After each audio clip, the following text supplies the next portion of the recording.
Hello everybody, welcome back to Carrow Road. Welcome to 25-26, nearly. We're nearly there, 1 week out from Norwich City's championship start against Millwall. We're here obviously for the final pre-season friendly of the summer for the Canaries against Dutch side, Eredivisie side, NAC Breda, who are looking across, as I look directly across to the south stand, are bringing a big old allocation here this afternoon. And judging by the noise and the video, I think you were partying with them last night, Sam. They seem a lively bunch. So I think this is going to be good fun. We're here, of course, to bring you the team news. We'll talk a little bit about transfers as well, because there's a little bit going on in the background as well. Just to bring you, because I can see this comment from Neil. There was a game earlier in the day that was predominantly, sorry, I'll leave that a bit longer so people can actually read it. There was a game earlier in the day with Norwich City's kind of younger team that was predominantly made up of under-21s against the Breda side, who I think had a couple of players in there who are kind of touching the first team, close to the first team, but again, not a full strength side. We're expecting all of the first teamers here today, and that took place behind closed doors. So that is why there wasn't any stream on it. I'm not sure how this will work as we're pre-season friendly. We're hoping the team news will drop on 2 o'clock. I can see some team sheets working their way up, which is a good sign. Yeah. And then, of course, we will bring you that Norwich City team news as and when it drops. Sam, how are you, my friend? I'm not bad. Yeah, I've somehow Thank you. recovered from all of the partying with the NAC Breda fans last night, as you put it. I was more briefly there. I was probably there for about 5 minutes in total. It seemed like they've been there for a good few hours enjoying themselves. So, they're bang up for it. I'm really looking forward to hopefully the best sign of what Norwich are going to look like on opening day. And we've got the team sheets here. I have it here in my hands, the team. I will read it out for you now. Norwich City line up with Kovacevic in goal, still trying to nail that pronunciation and sort of going between 2 or 3, and we'll see how it settles across the season. We are expecting a back three for Norwich City this afternoon of Jakub Medic, Harry Darling in the middle, and then Ben Krezene acting as a third centre-back in that back three.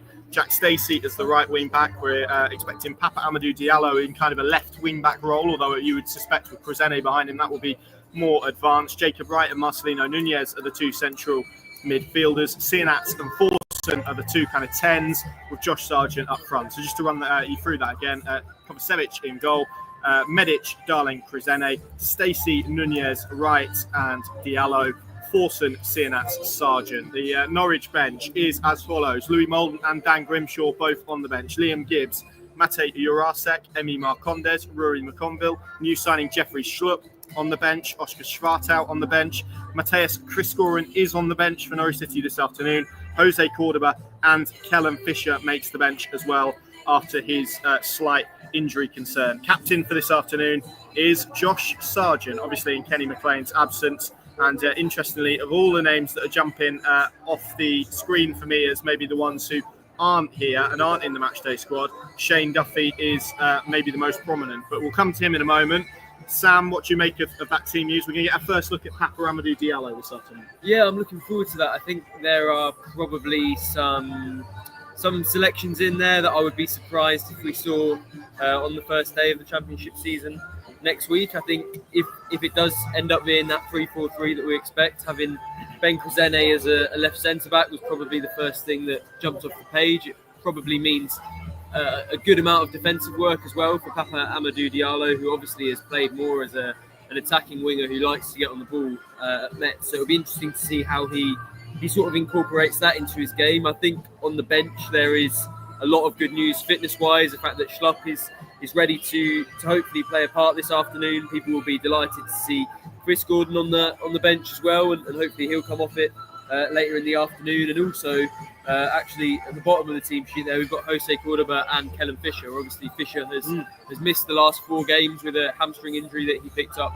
against Northampton. So I think it's good news not only for today, but certainly for the start of the season that Liam Manning will have that choice rather than only having Jack Stacey and maybe being hemmed into a certain style of play as a result of that. Cordoba obviously helps them as well, especially if he does want to use that back three, because I think he suits that left-sided centre-back role perfectly. It'll be interesting to find out, and obviously you'll speak to Liam post-match, why maybe he's not included Cordoba from the start and why he's made some of the selections that he has. But yeah, personally, I'm looking forward to seeing how this team copes with things. Obviously, it's only the one change from Den Haag. So it does feel like there's a pattern emerging that tells us a little bit about how Manning sees his team as it currently is.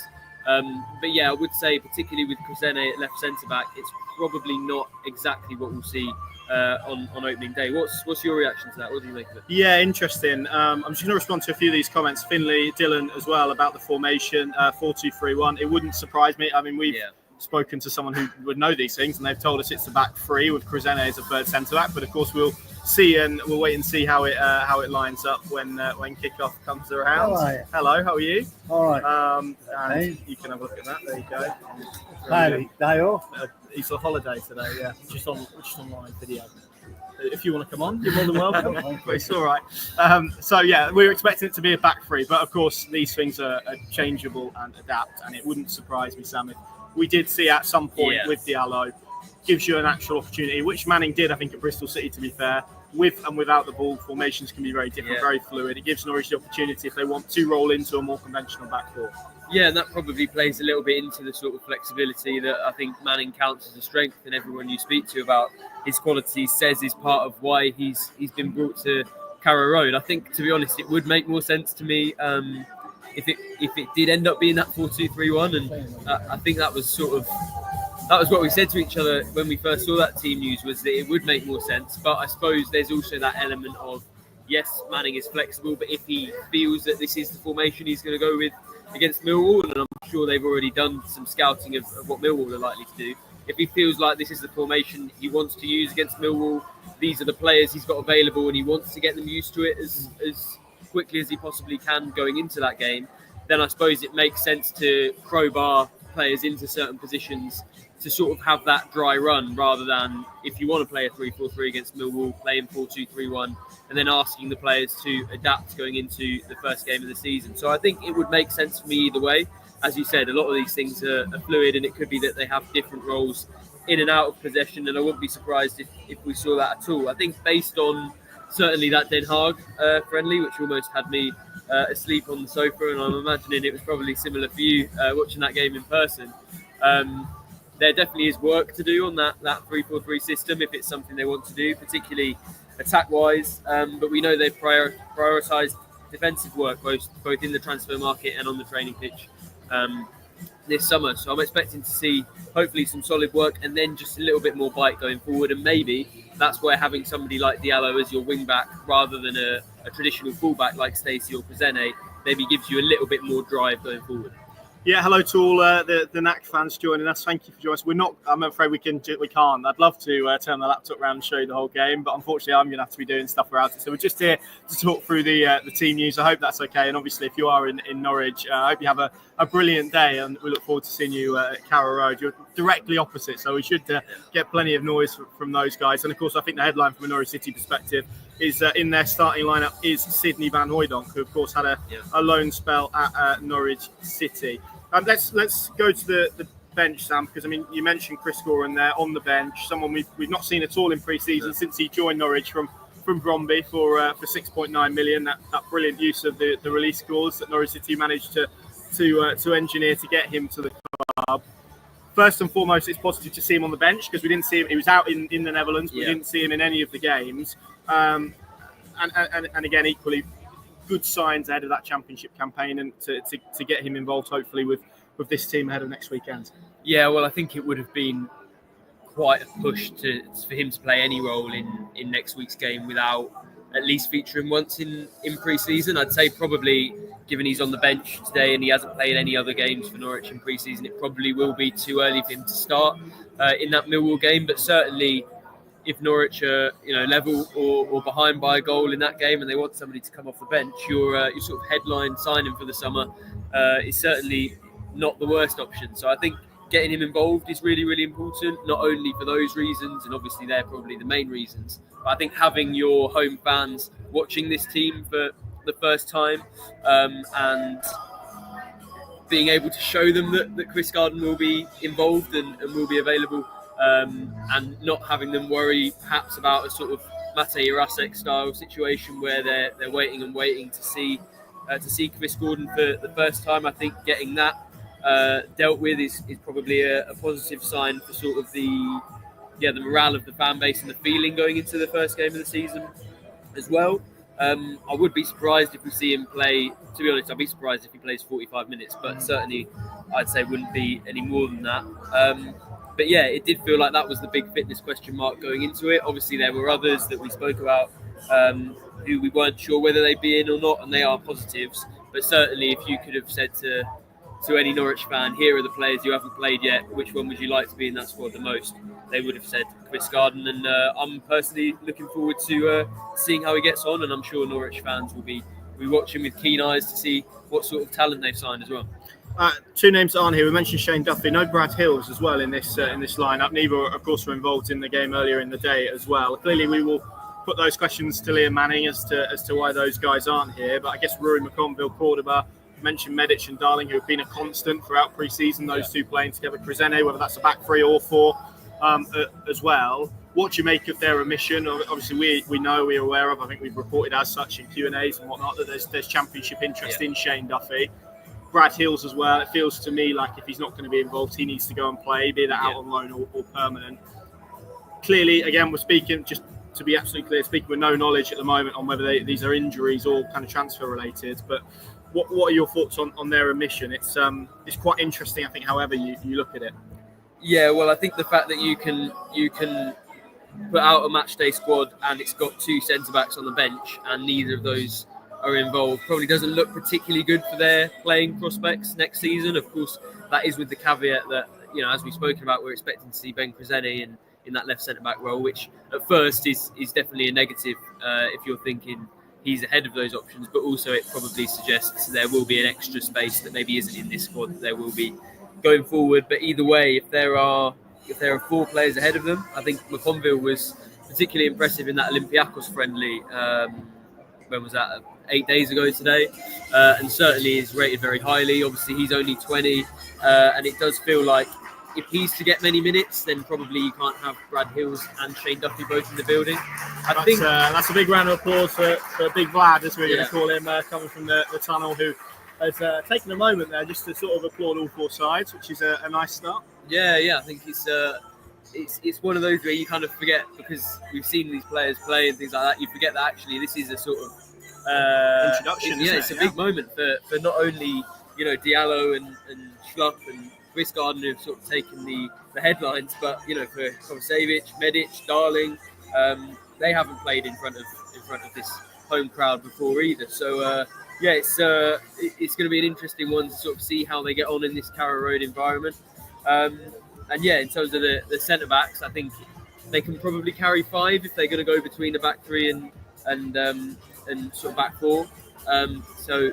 It'll be interesting to see how many they carry. I would say probably looking at this squad with Cresene sort of in and around the centre back positions, I'd say there's probably room for one more centre back than is on this team sheet.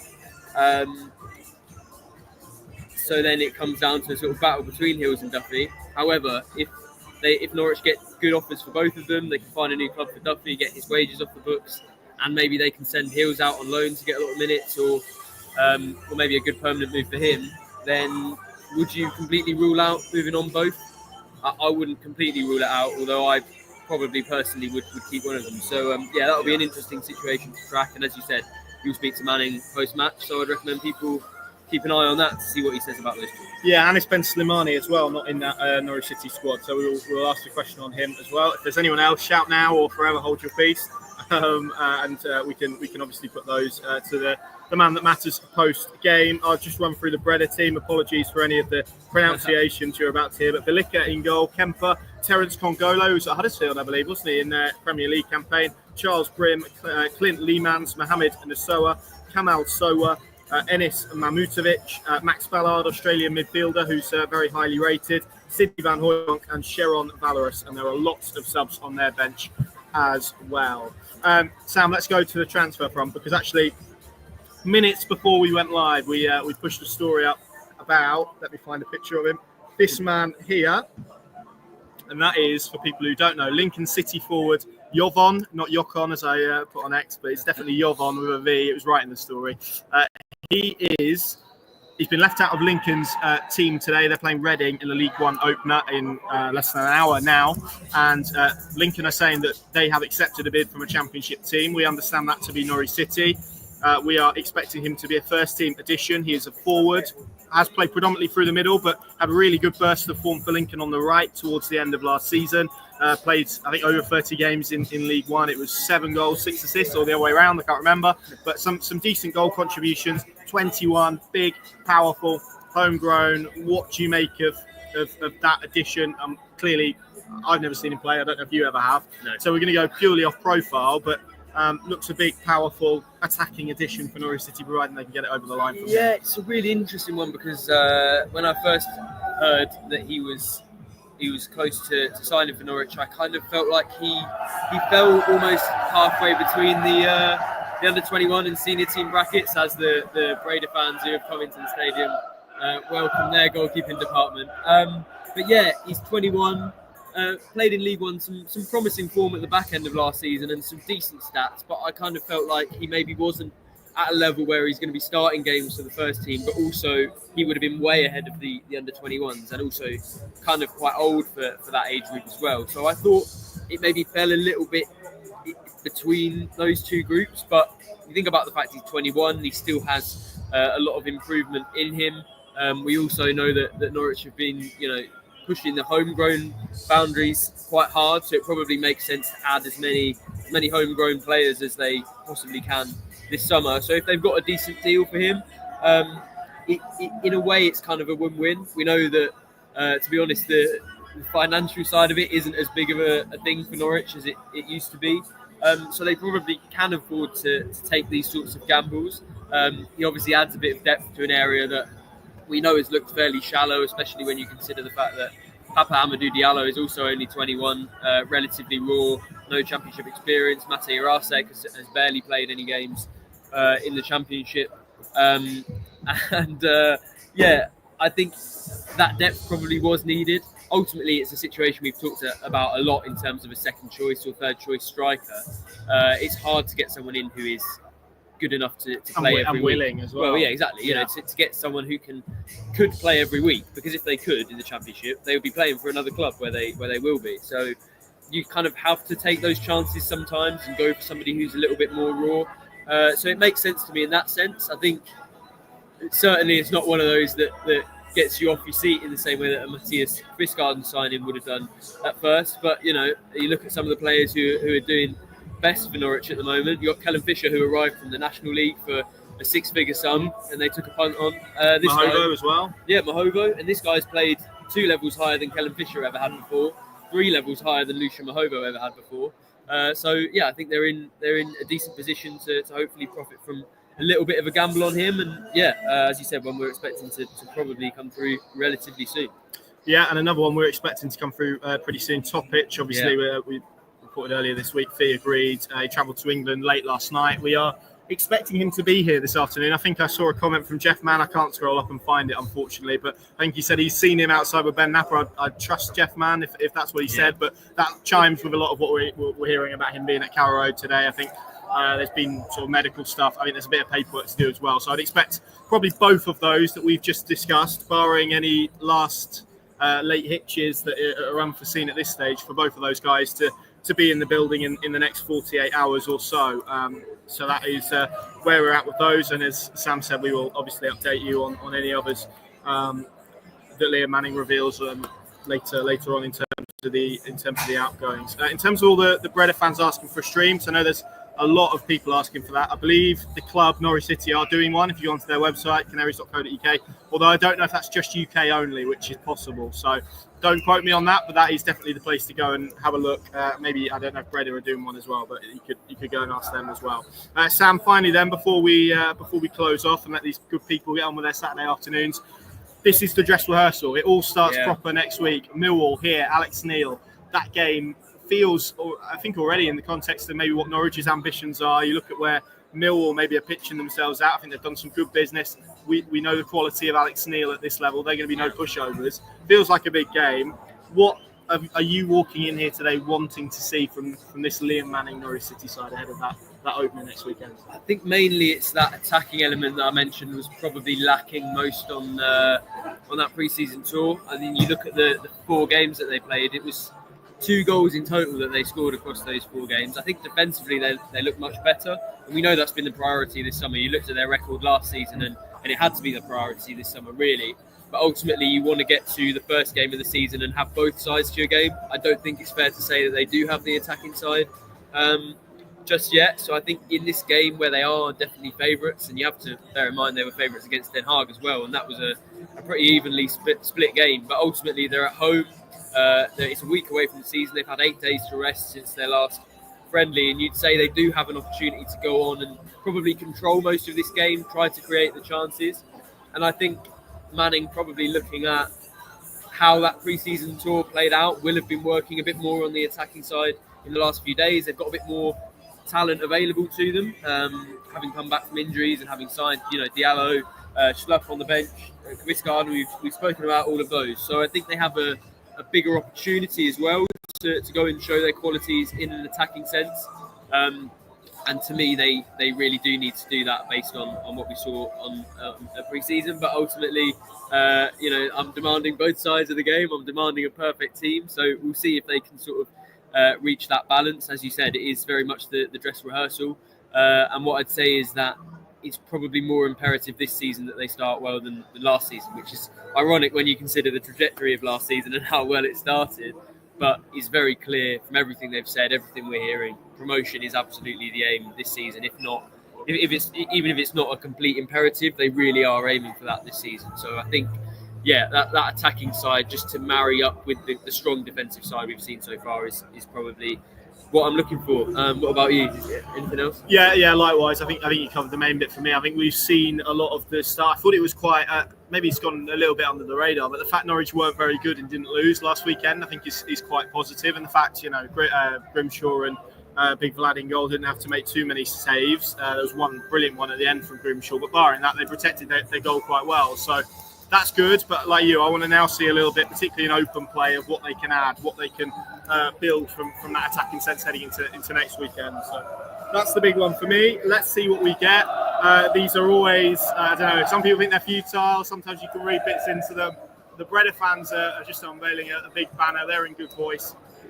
And we will leave you there for this afternoon. Pinkin.com, the place to go for all the coverage, analysis and reaction to this final pre-season game. There's a brilliant subscription offer there as well. Pinkin.com/subscribe for all the details on that. Come and join us if you haven't already. This man will be on the live blog for all the debate and the coverage as the game unfolds here. And let's see what Norwich City are in 1 week away from their championship season. Thanks for joining us. See you again very soon.